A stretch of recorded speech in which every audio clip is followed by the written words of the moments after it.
Hi guys, good morning. അപ്പോൾ ഇന്നത്തെ ഒരു സ്പെഷ്യൽ ഡേ ആണ്. എൻ്റെ നെഫ്യൂടെ 28ാം പിറന്നാളും നൂലുകെട്ടും നെയിമിങ് സെറമണിയാണ്. നെഫ്യൂ എന്ന് പറഞ്ഞാൽ എൻ്റെ ചേച്ചീൻ്റെ ബേബിയാണ്. അപ്പോൾ ഞാൻ ഡെലിവറി വ്ലോഗ് ഇട്ടിട്ട് നിങ്ങളെല്ലാവരും അത് കണ്ടിട്ടുണ്ടാവും. അപ്പോൾ കാണാത്തവരുണ്ടെങ്കിൽ പോയിട്ട് കാണാം.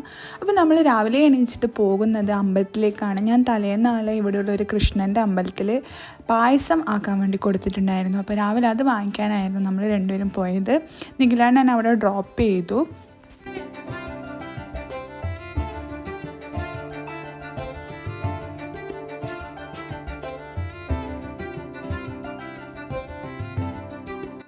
അങ്ങനെ പായസമൊക്കെ വാങ്ങിച്ച് നേരെ വീട്ടിലേക്ക് വന്നപ്പോൾ വീട്ടിലേക്ക് കയറിയപാടും കണ്ട ഇതായിരുന്നു ഡെക്കറേഷൻ. ഇതൊക്കെ മനുവാട്ടം ചെയ്തതാണ് എൻ്റെ ചേച്ചീൻ്റെ ഹസ്ബൻഡ്. ചെറിയ രീതിയിലുള്ള ഡെക്കറേഷൻ മാത്രമേ ഉള്ളൂ. ഇതിൽ നമ്മൾ നെയിം റിവീലിംഗ് കൂടി ചെയ്യുന്നുണ്ട്. അതിനുശേഷം ഞാനും ചേച്ചിയും റെഡി ആവാൻ പോയി. നമ്മളെ സാരി ഉടുപ്പിക്കാൻ വീടിൻ്റെ അടുത്തുള്ളൊരു ചേച്ചി വന്നിട്ടുണ്ടായിരുന്നു. അപ്പോൾ സാരിയൊക്കെ എടുത്തു. മേക്കപ്പും കാര്യങ്ങളും നമ്മൾ തന്നെയാണ് ചെയ്തത്. ചേച്ചിക്ക് ഞാനും കൂടി ചെയ്തെടുത്തു. അപ്പോഴേക്ക് കസിൻസൊക്കെ വന്നിട്ടുണ്ടായിരുന്നു.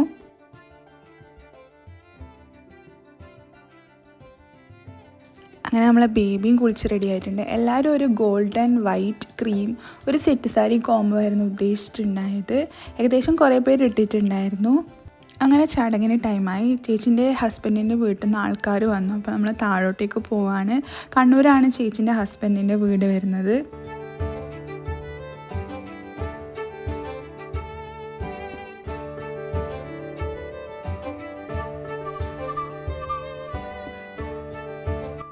അങ്ങനെ താഴെ എത്തിയപ്പോഴാണ് നിഖിലേട്ടൻ റോട്ടിൽ നിൽക്കുന്നുണ്ടത്. അപ്പോൾ ഞാൻ വിചാരിച്ചു എന്നാൽ എൻ്റെ ലുക്ക് കണ്ടിട്ടുള്ള റിയാക്ഷൻ എടുക്കാണ്. അങ്ങനെ ഞാൻ എൻ്റെ കസിൻ്റെ അടുത്ത് എടുക്കാൻ പറഞ്ഞു വീഡിയോ. എനിക്ക് 100% ഉറപ്പായിരുന്നു ഒരു എക്സ്പ്രഷൻ ഉണ്ടാവില്ല. അപ്പോൾ അത് പ്രതീക്ഷിച്ചായിരുന്നു ഞാൻ പോയിട്ടുണ്ടായത്. പിന്നെ ഈ സാരി ഞാൻ ഓൺലൈനിൽ എടുത്തതാണ്. സാരി എങ്ങനെയുണ്ടെന്ന് നിങ്ങൾ കമൻറ്റ് ചെയ്യേണ്ടതാണ്.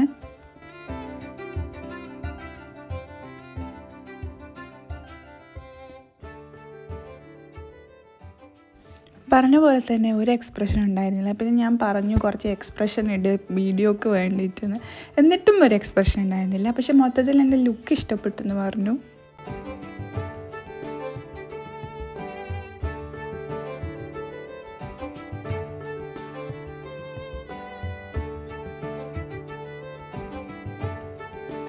അങ്ങനെ എല്ലാവരും ഒത്തിരി ഫാമിലി ഗെറ്റ് ടുഗെദറും കൂടിയായിരുന്നു കുറേ നാളിന് ശേഷം. അപ്പോൾ ഞാൻ വിളക്കൊക്കെ കത്തിച്ചിട്ട് ചടങ്ങ് തുടങ്ങാൻ പോവാണ്.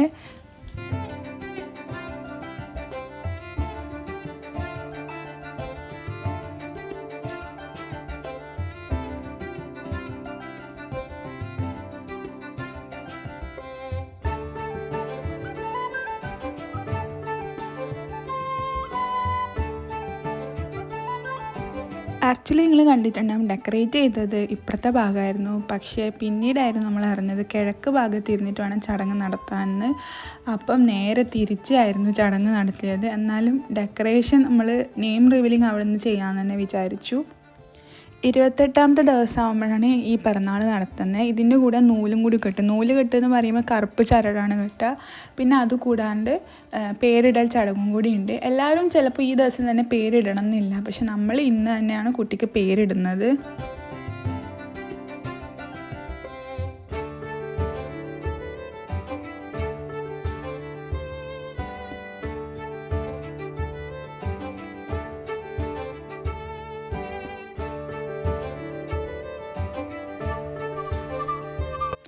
പാല് കൊടുക്കുന്നതിന് പേരിടുന്നതിന് മുന്നേ നമ്മൾ ആദ്യം നൂല് കെട്ടാണ് വേണ്ടത്. അതും കറുപ്പ് നൂലാണ് കെട്ടേണ്ടത്. കുട്ടീൻ്റെ അച്ഛൻ വേണം കറുപ്പ് നൂല് കെട്ടി കൊടുക്കാൻ. ഇങ്ങനെയുള്ള ആചാരങ്ങളുണ്ടെന്ന് ഞാൻ ശരിക്കും ഏച്ചിയുടെ ഈ ഫങ്ഷന് ആണ് അറിഞ്ഞത്. അങ്ങനെ നൂല് കെട്ടിയതിന് ശേഷമാണ് നമ്മൾ പാല് കൊടുക്കുന്നത്. അതിന് മുന്നേ കണ്ണെഴുതണം. നമ്മൾ കുട്ടിക്ക് കണ്ണൊന്നും എഴുതി കൊടുത്തില്ല. ആർക്കും താല്പര്യം ഉണ്ടായില്ല. ജസ്റ്റ് ഒരു പൊട്ട് മാത്രം വെച്ച് കൊടുത്തു. അപ്പം അതിന് മുന്നേ ഇവർ പറയുന്നുണ്ടായിരുന്നു മോന് കണ്ണെഴുതുന്നതിന് മുന്നിലെ അമ്മിക്കല്ലിന് കണ്ണെഴുതണം. അതെന്തിനാന്ന് എനിക്ക് മനസ്സിലായില്ല. അപ്പോൾ അതും ചെയ്തിട്ടുണ്ടായിരുന്നു. പിന്നെ കറുപ്പ് വളയും ഇട്ടെടുത്തിട്ടുണ്ടായിരുന്നു, കരിവള. അതിന് ശേഷമായിരുന്നു പേര് വിളിച്ചത്. പേരങ്ങനെ സൗണ്ടിൽ പറഞ്ഞിട്ടുണ്ടായില്ല. ഓൾറെഡി നെയിം റിവീലിംഗ് ഉള്ളതുകൊണ്ട് സ്വകാര്യമായിട്ടായിരുന്നു പേര് പറഞ്ഞിട്ടുണ്ടായത്. പേരിടുന്ന സമയത്ത് മോൻ നല്ല കരച്ചിലായിരുന്നു.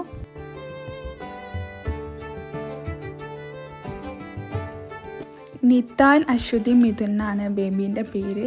നിതു എന്നാണ് വീട്ടിൽ നിന്ന് വിളിക്കാൻ ഉദ്ദേശിക്കുന്നത്. അപ്പോൾ അതിന് ശേഷം ബേബിക്ക് റിലേറ്റീവ്സൊക്കെ വന്നിട്ട് കുറേ ഗിഫ്റ്റ്സ് കൊടുത്തു. ഗോൾഡും പിന്നെ ഡ്രസ്സും കാര്യങ്ങളൊക്കെ കൊടുത്തു. അച്ഛനായിരുന്നു ബേബിക്ക് മാല ഇട്ട് കൊടുത്തത്. ഞാനും നിഖിലേട്ടനും കൂടി കയ്യിലിടുന്ന ഒരു കരിമണി ടൈപ്പ് വളയായിരുന്നു ഇട്ട് കൊടുത്തത്.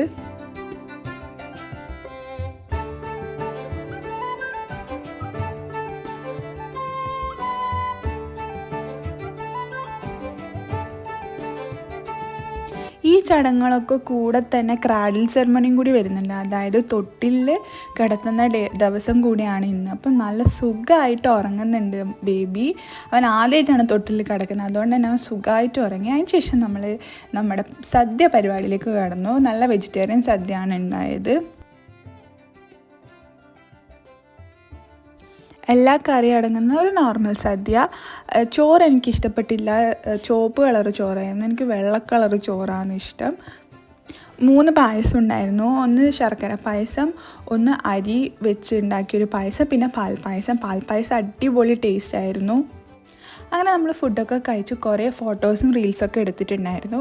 അപ്പം ഈ ഒരു പായസം കുടിക്കുന്നതോടുകൂടി ഞാൻ എൻ്റെ ഈ വീഡിയോ ഇവിടെ അവസാനിപ്പിക്കുകയാണ്. കുറേ പേര് എൻ്റെ വീഡിയോ കാണുന്നുണ്ട്, പക്ഷെ ആരും ലൈക്ക് ചെയ്യുന്നില്ല, സബ്സ്ക്രൈബും ചെയ്യുന്നില്ല. അപ്പോൾ വീഡിയോ കാണുന്നവരുണ്ടെങ്കിൽ please subscribe, comment, share and like.